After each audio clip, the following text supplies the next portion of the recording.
না হয় এইরকম তৈরি হয়ে গেছে আসলে।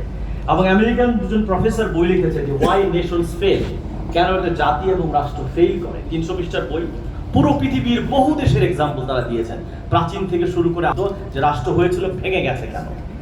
এবং লাস্ট চ্যাপ্টারে 3বার লিখেছে ওই চ্যাপ্টারটার নাম, এবং সেখানে তার অ্যান্সারটা খুঁজে পাওয়া যায়। বলেছে ইনস্টিটিউশনস অ্যান্ড ইনস্টিটিউশনস। যে রাষ্ট্র তার প্রতিষ্ঠান নির্মাণ করতে পারে না, সেই রাষ্ট্র এবং জাতির ধ্বংস অনিবার্য। আমাদেরকে কোনো প্রতিষ্ঠান দাঁড়িয়েছে? তথ্য কমিশন, মানবাধিকার কমিশন, পাবলিক সার্ভিস কমিশন, নির্বাচন কমিশন, পার্লামেন্ট একটি প্রতিষ্ঠান, বিচার বিভাগ, পুলিশ, কোনো প্রতিষ্ঠানই বাংলাদেশে কিন্তু দাঁড়ায়নি। কাজে এইখানে তো আমাদের ফেল এবং ধ্বংসের দ্বার প্রান্ত তো আমরা চলেই এসেছি।